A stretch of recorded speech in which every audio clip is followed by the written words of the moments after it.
your application is what got you the interview, but it's really your own personal journey and your story and who you are that will get you the job. Welcome to Hired Not Fired by The Real Me. We help turn your human skills into superpowers, the skills AI can't replace, so you get noticed, get interviews, and get hired.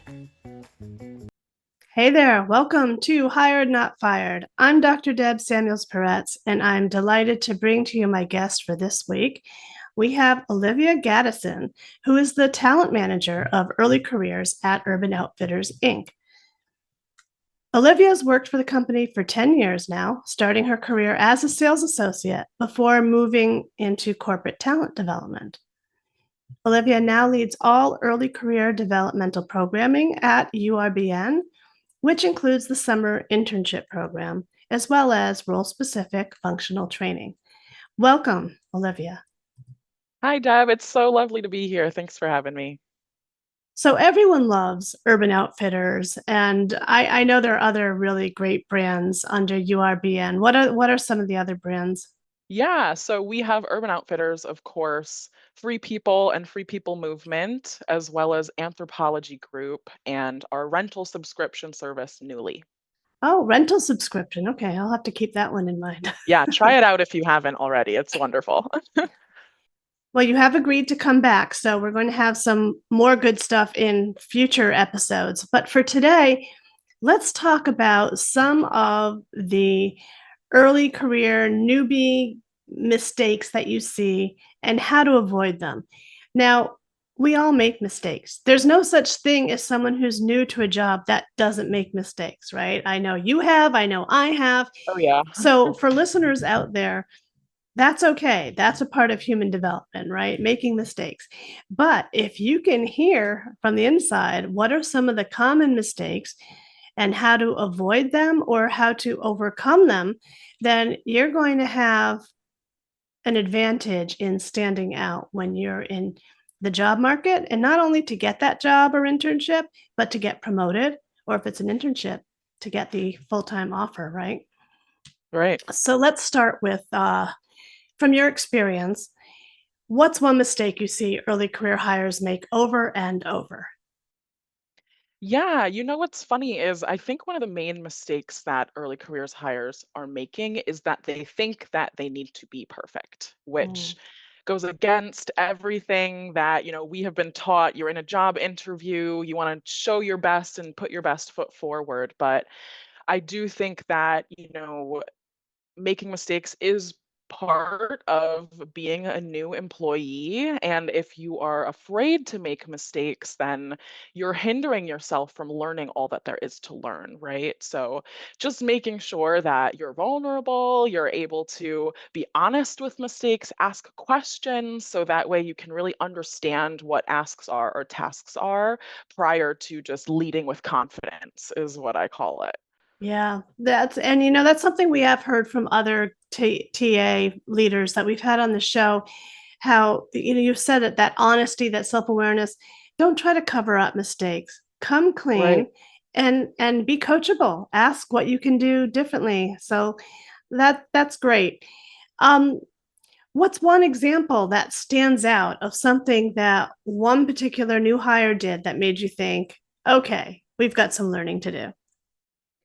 Yeah, I think I had not to throw my past coordinator under the bus because she knows I love her to bits and pieces, but I joke that's where I got that term lead with confidence, right? Like, I think it's something that we all want to do. However, my past coordinator really took it as a personality trait, and no matter what you asked her, she would tackle it head on and she would, really put all her passion into it.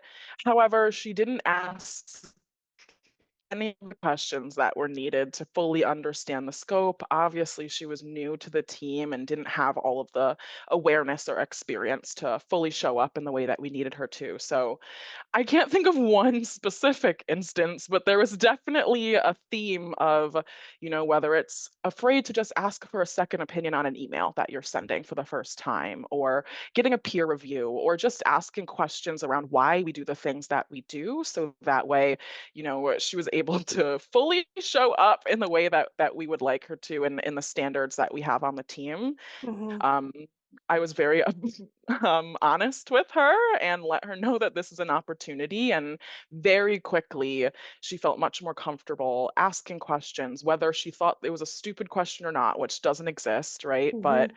um, she really turned around, and there was a fire lit underneath all that she was doing, and has shown up completely differently after the feedback was delivered. Wow. Well, I love, at the Real Me, we're all about the soft skills, the power skills that are so foundational in success in the workplace. So when I hear these stories, I love thinking, oh, okay, well, that's, asking good questions. That's, well, part of that is curiosity, Hmm. right? But part of that is communication skills, right? Let's Right. not assume that you have the clarity, get the clarity you need, but then there's also a little bit of a confidence thing, right? Yeah. You're afraid that if you ask questions that you'll show weakness, and Right. but that's not the case, right? But what I love about your example was she killed it with coachability, right? She Right. was open to your feedback. She took it and ran with it and became a Absolutely. really successful employee, right? Absolutely. Yeah. That's a great story because, it shows you can make mistakes, you can get corrective feedback, and you can still thrive Right. and be a successful employee. So that's great.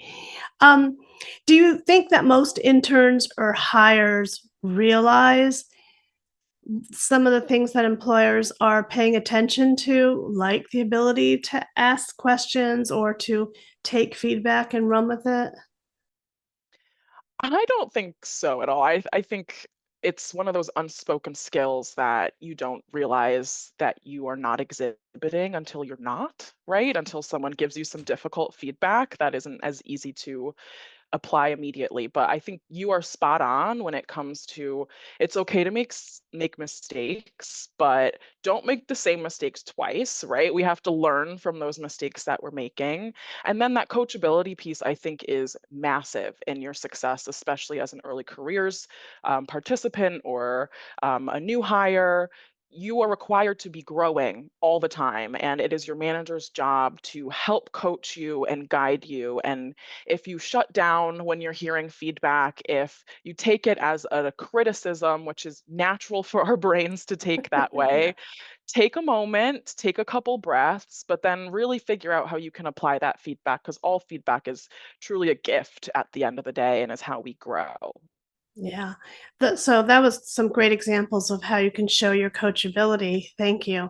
What other skills do you think might be helpful for new hires to help them succeed in those early days?